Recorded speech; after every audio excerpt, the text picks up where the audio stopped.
Donc, dans la vidéo précédente, donc on a écrit que U bar, c'est-à-dire l'amplitude complexe, est égale à Z bar I bar, où Z bar c'est l'impédance complexe et I bar c'est l'amplitude complexe de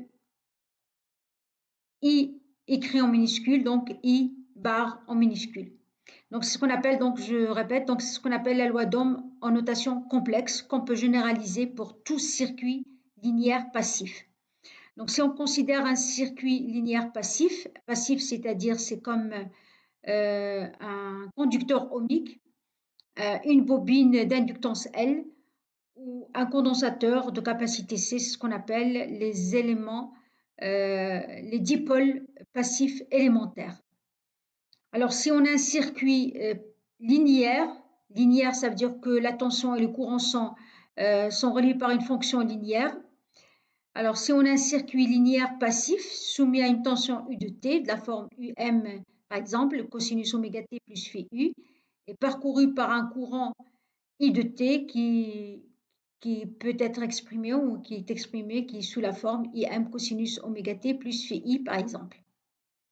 Donc, en représentation complexe, par exemple, pardon, en représentation instantanée, pardon, le circuit passif, donc on aura le courant et la tension qui sont de sens contraire, c'est ce qu'on appelle la convention récepteur.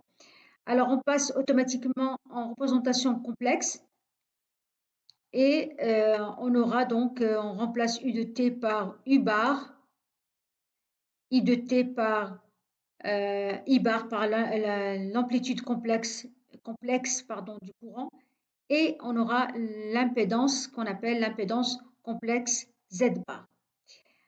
Donc là, on rappelle que U bar est égal à UM exponentielle J phi U qui contient donc l'amplitude UM et la phase à l'origine phi U.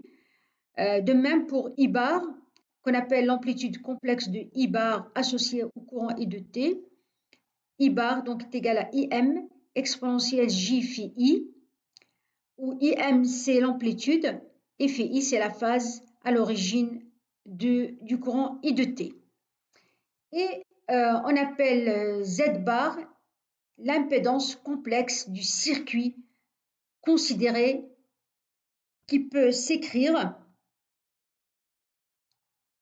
sous la forme, alors Z bar égale à Z exponentielle J phi,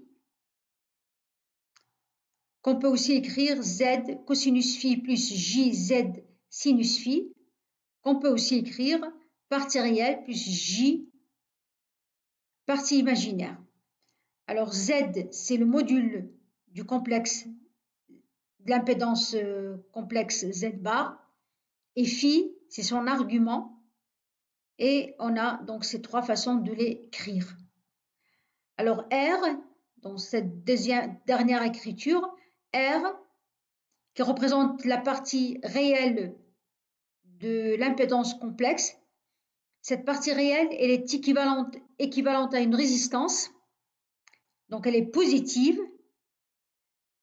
X, c'est ce qu'on appelle la réactance, et comme le R, c'est-à-dire comme la partie réelle, la partie imaginaire, sont exprimées en ohm dans le système MKSA.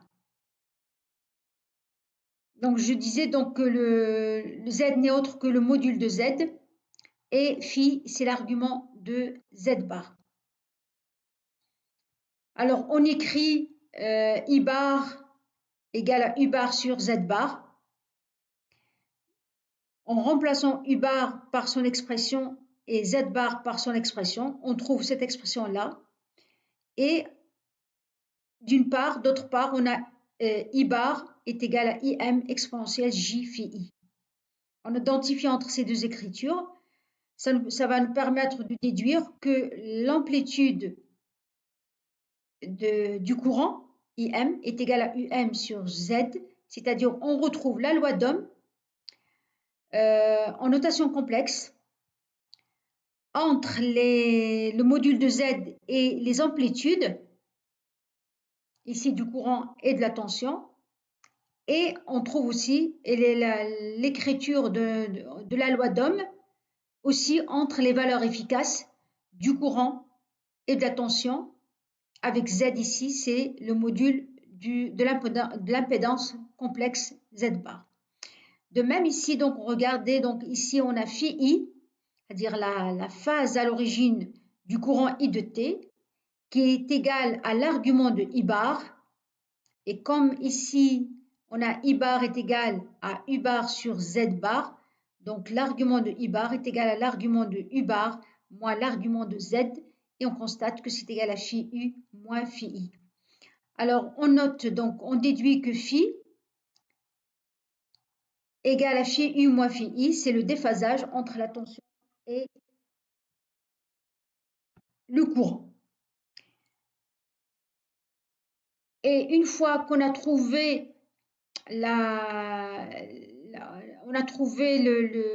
l'amplitude IM en utilisant la notation complexe, et phi I, c'est-à-dire la phase à l'origine du courant, on écrit I de t finalement est égal à IM cosinus oméga t plus phi I, c'est ce qu'il fallait déterminer.